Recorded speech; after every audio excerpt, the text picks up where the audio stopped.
खुलुमबाय बे समाव बडोलेण्ड इंखं टेलिभिजननि स्टुडिय'आव आं मिथिका नार्जारी दिनै मोनाबिलिनि गाहाय रादाबफोराव दङ। रनजित बसुमतारिया अदालगुरियाव सलार फेन्सिन बेखेवदों। रेवरेवा नार्जिनारिया गसाइगावनि गुबुन फरायसालियाव हरखाब दावबायदों। मोब्लिब मासुलाव बेले-बेजे जादोंब्ला थाबैनो अजद हो। एलविस आली हाजरिकाया नर्थ चेनेल सानस्रिनानै जारिमिन सोरजिदों। सुरां मोसौ फालांगिरि आरो पुलिसनि गेजेराव स्रोद सोमोन्दो थानायनि अजद। बटद्रुवा थाना सावनाय जाथायनि गुबुन सासे दायनिगिरि हमजादों। भिस्टारा बिरखंआव अकिल गगैखौ मोजां मोननानै टिसु पेपाराव लिरनाय एयार हस्टेसनि लाइजाम। कमेडि किं राजु श्रीवास्तवा 58 बोसोर बैसोआव रुंसारि जाबाय। दिल्लीयाव गंसे ट्राकआ 4 सुबुंखौ होख्रेमनानै बुथारदों आरो गोबांखौ जोखोम खालामदों। दानिया फै आबुं रादाबाव।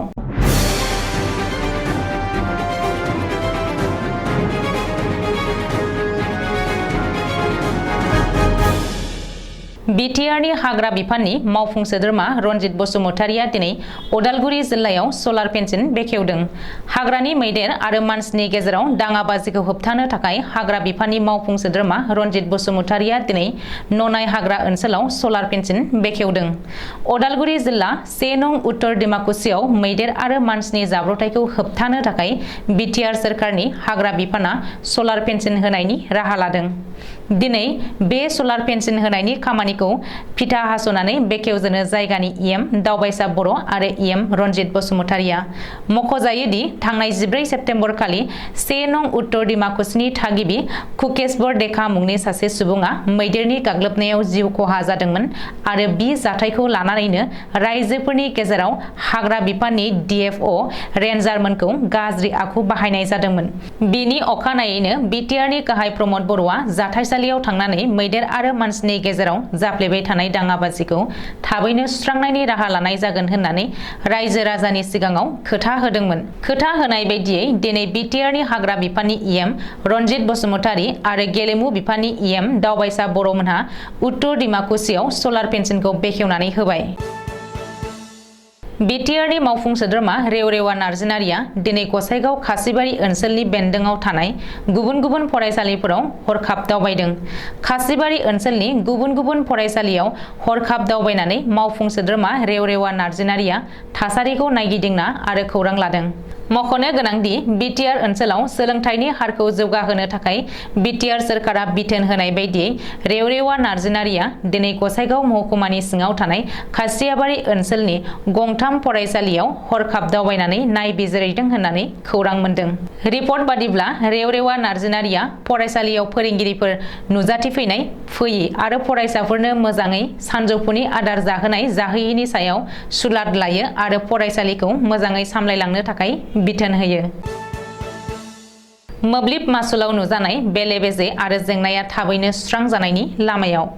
मोब्लिब मासुलाव सोमजिनाय जेंना-जेंगोना आरो बेले-बेजेखौ थाबैनो सुस्रांनो थाखाय एफिडिसिएलआ मोनसे गोनांथार फोसावथाय होदों।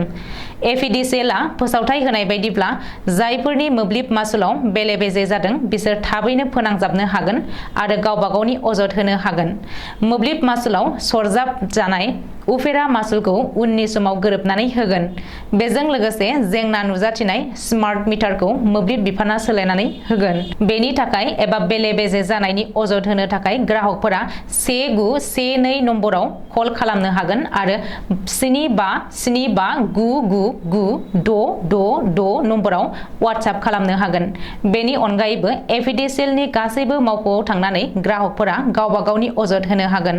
मख'नो गोनांदि थांनाय साननैसोनिफ्रायनो रायजोनाङै मोब्लिब मासुलाव बेले-बेजे जानायखौ लानानै गोख्रों सावरायनाय आरो दुंहाव थासारिया सोलिगासिनो दङ। स्मार्ट मिटार लागायनायनि उननिफ्रायनो मोब्लिब मासुला 2 गुन फैदों होननानै ग्राहकफोरा गोख्रों अजद होदों। माखासे ग्राहकफोरा ससियेल मिडियायावबो बे अजदखौ दैखांदों। बेनि उनावनो बे आयदाखौ लानानै बिधान सभानि जथुमाव सावरायनाय जायो आरो बिफानारि मन्थ्रिया बे जेंनाखौ थाबैनो सुस्रांनो थाखाय खोथा होयो। बिफानारि मन्थ्रिया बिधान सभायाव खोथा होनाय बायदियै मोब्लिब मासुलनि जेंनाखौ सुस्रांनो थाखाय एफिडिसिएलआ बे खाबुखौ होदों। एलविस आली हाजरिकाया आसाम आरो आसामारिफोरनो गोग्गानाय लाबोनानै होफैदों। नर्थ चेनेलखौ सानस्रिनानै आसाम आरो आसामारिफोरनो गोग्गानाय होफैदों आसामनि मुंदांखा सानस्रिग्रा एलविस आली हाजरिकाया।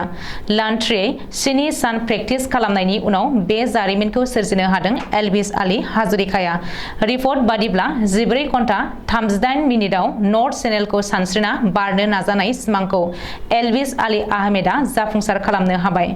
मख'नो गोनां दि नर्थ आयारलेन्डनिफ्राय स्कटलेन्डसिम गोसारनाय नर्थ चेनेलआ गासै 21 किल'मिटार गुवार। एलविसआ 21 किल'मिटार गुवार नर्थ चेनेलखौ 14 घन्टा 38 मिनिटआव सानस्रिनानै बारदों। बेखौबो मख'नो गोनां दि एलविस आली हाजरिकाया नर्थ चेनेल सानस्रिनानै बारनो हानाय गिबिसिन असमिया सुबुं आरो भारत हादरनि जर'खा सानस्रिग्रा। बेखौबो मख'नो गोनां दि बे जाफुंसारनायखौ मोननो थाखाय एबा बे गोग्गानायखौ लानो थाखाय एलविस आली हाजरिकाया गोब्राब नेवसिनायजों मोगा-मोगि जानांदों आरो गोख्रों नाजाथाबनो गोनां जादोंमोन।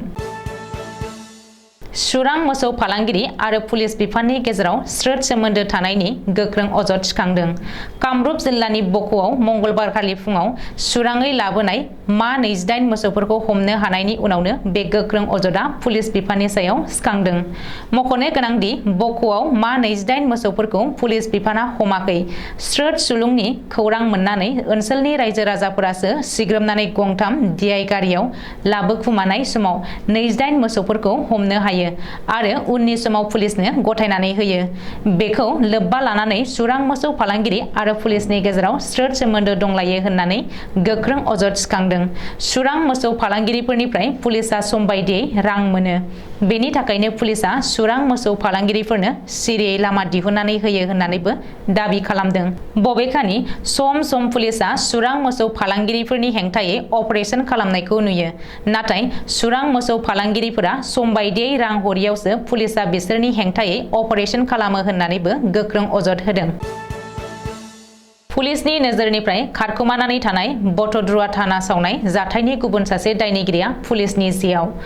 बटद्रुवा थाना सावनाय जाथायनि गुबुन सासे गाहाय दायनिगिरि शफिकुल इस्लामखौ दिनै नगावआव हमनो हाबाय।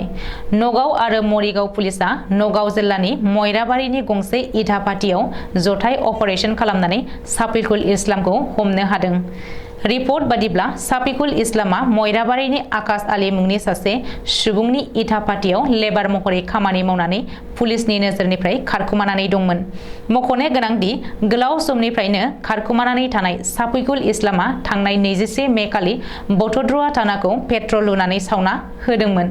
बे जाथायखौ लानानै पुलिसआ सा 28 दायनिगिरिफोरनि हेंथायै चार्जशीट गथायदोंमोन। नाथाय सा 28 दायनिगिरिफोरनि गेजेराव सा 13 दायनिगिरिफोरखौल' नगाव पुलिसआ हमनो हादों। बेनि गेजेराव गुबुन सासे गाहाय दायनिगिरि आसिकुल इस्लामा पुलिस जिम्मानिफ्राय खारखोमानो नाजानाय समाव पुलिसनि गारिजों जाब्रथाय जानानै जिउ गोमादोंमोन। बबेखानि बटद्रुवा थाना सावनाय जाथायनि गुबुन सा 12 खारखोमानानै थानाय दायनिगिरिफोरनि बागै पुलिस बिफाना दासिमबो जेबो गुमुर मोनाखै। माखासे दायनिगिरिफोरा दासिमबो पुलिसनि नोजोरनिफ्राय खारखोमानानै दङ। मख'नो गोनां दि बटद्रुवा थाना सावनाय जाथायनि गाहाय दायनिगिरि मजिदा खातुनखौबो पुलिसआ दासिमबो संनानै मोनाखै। गुवाहाटीनिफ्राय दिल्ली फारसे बिरलांनाय भिस्टारा बिरखंआव उकिल गगैखौ लोगो मोननानै रंजानाय मोनदों बिरखंनि एयार हस्टेस आरो सालायगिरि मावथिफोरा।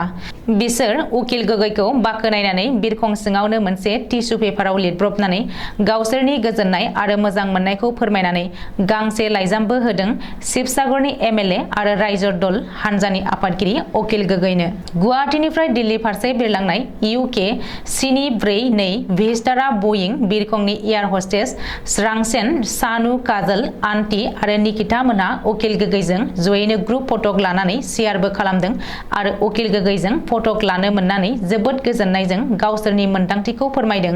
बे खाबुआवनो MLA उकिल गगैआबो गावनि गोजोननायखौ फोरमायनानै ससियेल मिडियानि जोहै भिस्टारा बिरखंनि गासै सामलायगिरि आरो एयार हस्टेसमोनखौ साबायखर बावदों। अखाफोर दानसेनिबो बांसिन सम हार्ट डिजिजजों दिल्लीनि एम्स हस्पिटालाव भेन्टिलेटरनि मददजों हां लानानै दंमोनब्लाबो दिनै बुधबार खालि फुंनि समाव बलिउडनि फावखुंगुर आरो कमेडि किं राजु श्रीवास्तवआ 58 बोसोर बैसोआव रुंसारि जाबाय। बे दुखुनि खौरांखौ राजु श्रीवास्तवनि फंबाय अशोक श्रीवास्तवआ रोखायै होदों। गाहाय मन्त्रि नरेन्द्र मोदी, मिरुनि नखर मन्त्रि अमित शाह आरो राजु श्रीवास्तवखौ मोजां मोनग्रा गोबाङानो बे दुखुनि खौरांखौ मोननानै फेसबुक, इन्स्टाग्राम, टुइटारफोराव गावबा गावनि दुखु मोननायखौ फोरमायदों।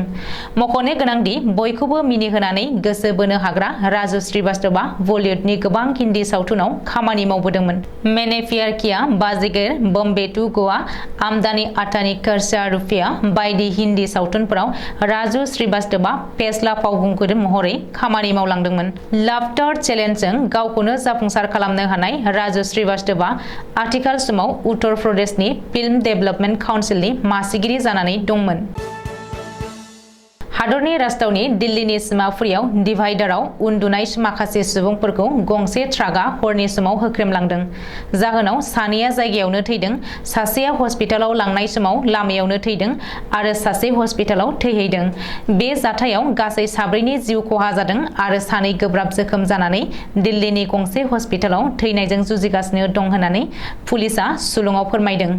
दिल्ली पुलिसनि सुलुङाव फोरमायनाय बायदिब्ला थैनायफोरनि मुङा फारियै करीम आली 52 बोसोर बैसोनि, सोटे खान 25 बोसोर बैसोनि, शाह आलम 38 बोसोर बैसोनि आरो राहुल कुमार 45 बोसोर बैसोनि। बेनि अनगायैबो गोब्राब जोखोम जानायफोरा फारियै मनीष कुमार 16 बोसोर बैसोनि आरो प्रदीप कुमार 30 बोसोर बैसोनि। जाथाय जानायनि उनाव ट्राकनि ड्राइभारआ ट्राकजों लोगोसे हाखु-दाखु खारदों।